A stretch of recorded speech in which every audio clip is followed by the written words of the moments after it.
여러분 안녕하세요. 프레드쌤 채널의 프레드입니다. 자, 재외국민특별전형 3년 특례, 12년 특례 입시가 거의 임박했죠. 3주가 채 남지 않았는데요. 여러분 모두 바쁜 시간을 보내고 있을 줄 압니다. 오늘 여러분에게 도움을 드리기 위해서 여러분들이 가장 선망하는 입학을 희망하는 대학교인 연세대학교 2023학년도 재외국민특별전형 입시에 관련해서 핵심만 모아서 전해드리는 시간을 갖도록 하겠습니다. 끝까지 시청하셔서 중요 부분 놓치지 않도록 하시기 바랍니다.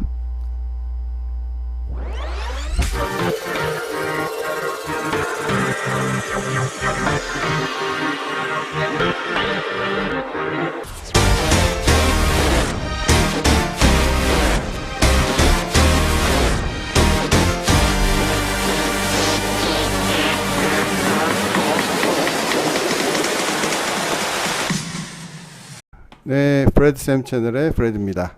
자, 오늘 재외국민특별전형 연세대학교 재외국민특별전형 관련된 정리 시간인데요. 우선 중고교과정 해외 이수자 특별전형 3년 특례부터 설명을 드리도록 하겠습니다.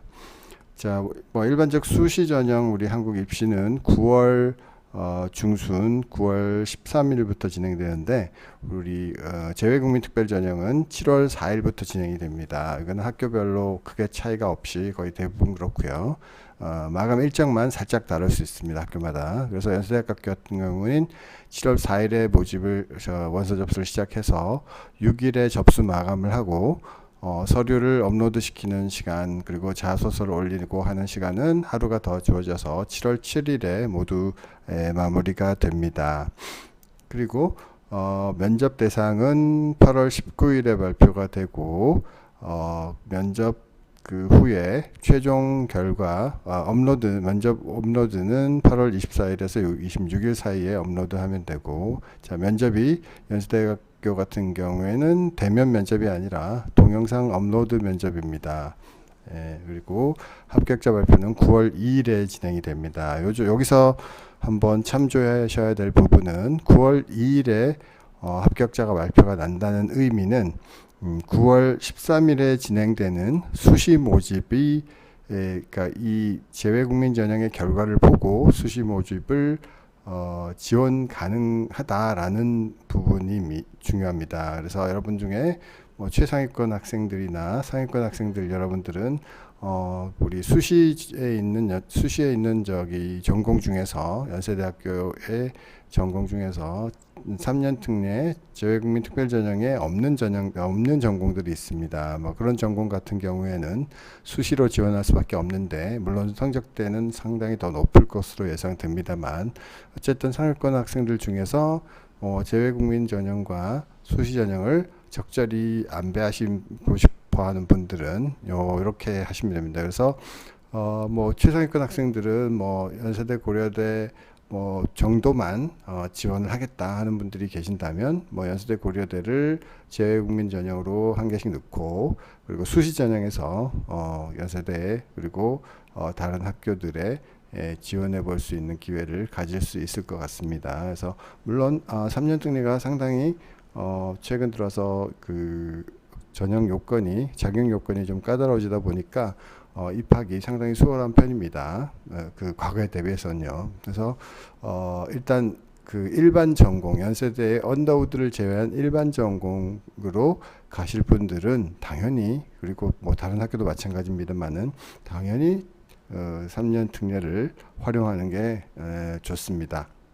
그렇지만 거기에 없는 그 3년 특례에 없는 전공들 같은 경우에는 하는 수 없이 그 특례로 일단 좀 안전한 지원을 한 다음에 그 수시로 그 원하는 전공들을 다시 한번 지원해서 모든 결과를 본 후에 이제 12월 16일부터 등록을 할 때 선택해서 등록을 하면 됩니다. 그래서 6개 전형을 특례와 수시를 섞어서 지원하고 그 결과 여러 군데 합격을 했다면은 그 선택은 12월 15일에 수시 발표까지 본 다음에 하면 되는 것입니다. 그 부분 참조하시고요. 자, 그리고 그 연세대학교 같은 경우에 여기 보시면 그 전공이 이제 그 3년 특례 같은 경우에는 전공 모집 형태가 사실 조금씩 다릅니다. 그래서 연세대학교 같은 경우는 단과대별 모집이다 이렇게 보셔야 되고요. 뭐 고려대 같은 경우에는 과별 모집이고 뭐 다른 학교들 중에서는 단과대도 아닌 과도 아닌 전체 뭐 큰 단위, 더 큰 단위, 문이과 정도의 아주 큰 단위로만 뽑는 형태를 취하기도 합니다. 여기서 이 차이는 뭐겠습니까? 자, 예를 들어서 상위권 학생들이 지원한다고 했을 때 과별 모집이면 아주 특정 인기학과에 지원한다고 했을 때 최상위권 학생들이 몰리면 이 정원이 다 차고 최상위권 학생들도 불합격할 수 있는 가능성이 있다. 그렇지만 이게 단과대별 모집은 그런 리스크가 조금 연세대 같은 경우 조금 줄어들겠고, 그 다음에 문이과 아주 통으로 모집하는 그런 쪽의 학교들 지원할 때는 최상위권 학생들은 떨어질 염려가 거의 없겠죠. 이제 그런 부분 참조해서 지원 전략을 특례 같은 경우 그런 지원 전략을 짜는 게 중요하다라고 보셔야 하겠고요. 자, 그 다음에 이제 전공별로 지금 보시는데 이제 그 언더우드 같은 경우는 우리 학생들이 수시로도 충분히 지원 가능한 부분입니다. 그래서 언더우드 학부는 수시로도 지원 가능하다라는 부분 참조하시고, 다른 전공들 같은 경우에는 당연히 중고교 과정 해외 이수자 3년 특례를 지원하는 것이 압도적으로 유리하다 이렇게 말씀드릴 수 있습니다. 자, 그리고 그 이외에 이제 여러분 최근에 이제 인기가 있는 그 기업체에서 후원하는 그런 전공들 있죠. 취업 보장형 학과들, 삼성전자나 뭐 하이닉스나 뭐 이런 곳에서 그 연대 같은 경우에는 그 삼성전자가 지원하는 시스템 반도체 학부, 그리고 LG 디스플레이에서 지원하는 학부, 그래서 그 두 학부에 만약에 지원할 경우에는 특례로 지원이 불가능하고 특례에 이제 원하는 학과들을 지원한 후에 그 수시 전형으로 학과들에 지원해 볼 수 있는 기회가 있습니다. 그 부분 참조하시고요. 자, 그리고 그 하나 또 특이한 점은 언더우드 학부에 이제 인문사회, 그다음에 생명공학과학, 생명과학공학 이쪽, 그리고 하스, ISE는 모두 이제 3년 특례로도 뽑고 있지만 글로벌 인재 학부는 3년 특례로 뽑지 않습니다. 그래서 이 경우는 만약에 그 학부를 원할 경우에는 수시로 지원하셔야 한다. 그래서 글로벌 인재 학부 같은 경우에는 언더우드 학부랑 거의 비슷한 어떤 수준의 합격선이기 때문에, 비슷하거나 약간 낮은 수준이기 때문에 그 우리 재외국민 전형에 지원한 학생들 중에 최상위권 학생들은 충분히 수시로 지원해도 가능성이 있다라고 볼 수 있겠습니다. 자, 그리고 그 연세대학교 3년 특례에 그 자격 요건 같은 경우에 뭐 다른 학교랑 이제 그 3년 특례 자격 요건은 다 모든 학교들이 동일합니다. 뭡니까? 3년 동안 아버님 혹은 어머님이 근무한 그 나라에서 그 아버님 어머님이 함께 거주하고 학생은 거기에서 함께 거주하면서 그 나라에 있는 학교에 재학한 경우를 의미합니다. 거기서 뭐 추가로 이제 그 3년 중에 1년은 반드시 고등학교 1학년, 1개 학년, 그러니까 1년이 포함되어야 합니다. 이거는 뭐 한국 그 학제로 따랐을 때 고1, 고2, 고3에 해당되는 해외의 학년을 1년을 다녀야 한다라고 보시면 되고요. 그 다음에 추가적으로는 부모님과 우리 학생이 거주 기간을 채워야 합니다. 부모님 같은 경우에는 총 1년 중에 3분의 2 이상을 그 해당 국가에 거주해야 하고, 본인 같은 경우에는, 학생 같은 경우에는 4분의 3을 그 나라에 거주해야 한다라는 요건을 충족해야 합니다. 3년 특례 같은 경우에는 면접이 있습니다만은 좀 부담이 없는 동영상 업로드 면접입니다. 그래서 제시문 면접이기 때문에 살짝 부담이 되긴 합니다만, 그 제시문을 미리 받아서 미리 준비해서 동영상으로 제작하여 올리는 거기 때문에 뭐 일반적인 재시문 면접처럼 그 정도의 부담은 아닐 거라 판단이 됩니다. 일반적인 재시문 면접은 사실 뭐 구술 시험이나 다름없죠. 그래서 한국 고등학교 교과 과정에 나오는 내용들 중에 일부를 가지고 주로 이제 뭐 시사상식이나 뭐 과학지식 뭐 이런 부분에 해당되는데, 그런 부분들을 가지고 질문을 제시한 다음에 거기에 대해서 답을 하는 형태, 뭐 주로 논쟁거리가 되는 내용들이 좀 많습니다만은 그런 내용으로 재시문 면접을 하는데, 뭐 연대 같은 경우, 저기 3년 특례 연대 같은 경우에는 미리 이제 재시문이 주어지고 동영상으로 제작해서 업로드하는 형식이라서 뭐 물론 문제가 나와 봐야겠지만 부담은 상당히 덜하다라고 볼 수 있겠습니다. 그리고 언더우드 지원자 학생들은 영어 면접이 가능하다라는 점 참조할 수 있겠습니다. 자, 그리고 3년 특례 서류 같은 경우에 보시면 여기에 업로드가 아닌 부분은 원서 접수 사이트에 입력을 해서 마감 시간까지 다 수정을 완료해 두고 그냥 두면 저절로 접수가 되는 그런 형태죠. 그래서 입학 원서 부분, 수학 기록, 기간 기록표 이 부분, 해외 학교 관련 기록표 부분, 이런 부분들, 그리고 동의서 같은 것들, 이런 부분들은 입력을 해두고 원서 접수 마감시까지 잘 수정해 두면, 잘 정리해 두면 그걸로서 이제 접수가 됩니다.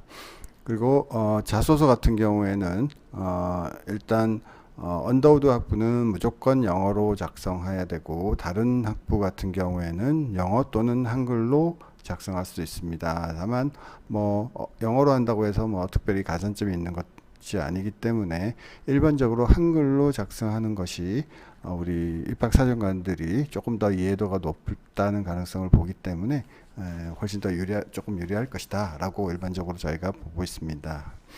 그리고 그 재학사실 증명이나 졸업증명 이런 부분, 요 서류들, 그리고 성적증명 요 서류들은 당연히 아포스틸가 돼야 되는 서류들이고요. 이 서류들은 그 서류들을 스캔해서 업로드하는 형태로 제출하면 됩니다. 자, 가족관계증명서, 재외국민등록부 등본 마찬가지입니다. 스캔해서 업로드하는 형식.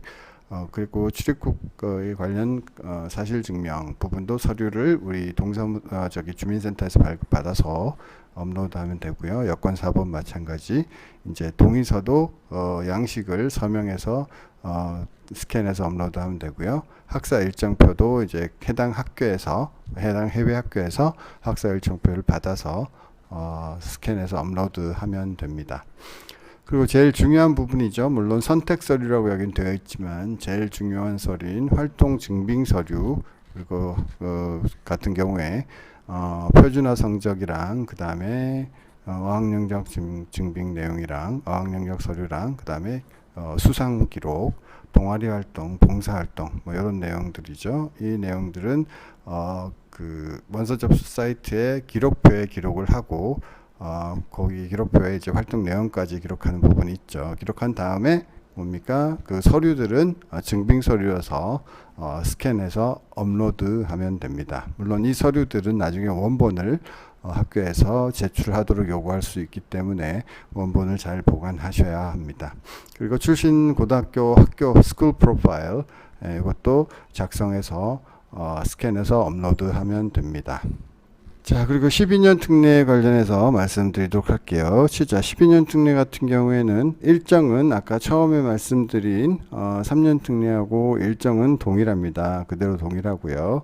그 다음에 그 모집 그 단위는 아까 그 3년 특례하고 좀 다르게 전체 통모집이 되어 있죠. 그래서 뭐 상위권 이제 수학 능력을 확인을 하고 과별로 해서 그 수학 능력이 인정되는 경우에 선발하는 그런 방식이라고 보셔야 되겠습니다. 자, 그리고 그 뭐죠? 저기 글로벌 인재 학부가 우리 3년 특례는 없고 12년 특례에는 연세대학교 같은 경우에 글로벌 인재 학부는 3년 특례에서 모집하지 않고 12년 특례로 모집을 하고 있기 때문에 3년 특례 해당자 중에서 글로벌 인재 학부에 지원하고 싶은 분들은 수시 전형을 활용하라라고 제가 앞에서 말씀드렸죠. 그 부분 참조하시고요. 그 다음에 12년 특례의 자격 요건은 아시다시피 그 12년 전 교육 과정을 해외에서 공부한 학생이 해당됩니다. 뭐 다만 12년 특례 같은 경우에는 부모님이 함께 거주해야 한다라는 요건은 없고요. 뭐 그다음에 해외 체류의 어떤 일수 제한도 없고 그냥 학생 본인만 해외에서 전 과정을 다 해외에서 학업을 했으면 됩니다. 그래서 부모님이 현지에서 뭐 취업을 해야 한다거나 이런 규정도 없고요. 다만 중요한 부분은 해외에서 12년 이제 한국 초등학교 1학년부터 고등학교 3학년에 해당되는 모든 과정을 해외에서 이수해야 하고 뭐 학제 차이로 인한 어떤 그 해외에서 이제 국가를 옮겨 다닐 수 있죠, 그죠? 이 국가에서 다른 국가로 옮겨가 다닐 수 있기 때문에 그런 어떤 전학으로 인한 학기 결손 등은 인정이 되기 때문에 일반적으로 23학기 그러니까 이제 12년이면 24학기가 되어야 되는데 23학기까지 해외에서 이수한 학생들은 해당이 된다라고 보시면 되고요. 추가적인 어떤 그 조건으로 그 한국어 능력 시험의 5급에 해당되는 자격 요건, 5급에 해당되는 자격 요건이 의대, 치의대, 간호학과, 약학과 같은 경우에는 추가적인 요건이 있습니다. 그래서 연세대학교 한국어 학당 5급 이상 수료 또는 토픽 5급 성적을 가지고 있어야 의대, 치의대, 간호학과, 약학과는 지원할 수 있다. 다른 학과들은 한국어 능력 시험에 대한 어떤 제한은 없습니다. 그리고 그 12년 특례 연세대학교 같은 경우는 면접은 없고요. 제출 서류만 100% 반영해서 학생들을 모집하게 되어 있습니다. 그 서류 같은 경우에는 우리 재외국민특별전형 3년 특례와 거의 유사한데 다른 거는 이제 그 부모님의 어떤 재직에 대한 부분만 다르고 그 다음에 학기 이수에 대한 부분을 좀 더 디테일하게 보게 되는 그런 정도의 서류의 차이가 있다라고 보시면 되고요. 그래서 원서, 수학기간 기록표, 해외학교 관련사항 기록표, 동의서, 뭐 자소서 등 동일하게 진행이 되고 3년 특례와 동일하게 진행되고 아까 말씀드렸듯이 3년 특례와 동일하게 영어 또는 한국어로 한글로 작성할 수 있으며 언더우드 해당자는 언더우드 학부 지원자만 이제 영어로 해야 한다라는 부분이고요. 네, 그리고 3년 특례에도 있었던 재학증명, 졸업증명, 그리고 성적증명 이 부분은 아포스티브 또는 영사공증을 해서 그 원본을 스캔을 한 후에 업로드하는 형식으로 제출하면 되겠고요. 뭐 가족관계증명서, 출입국 증명, 여권사본 마찬가지입니다. 원본을 스캔해서 파일을 업로드하는 형식으로 제출하면 되고요. 그 다음에 혈정 증빙 서류, 뭐 선택 서류이지만 가장 중요하다. 아까 앞에서 그 3년 특례 때도 말씀드렸듯이 가장 중요하고 이 부분 3년 특례와 마찬가지로 제출하게 되어 있다.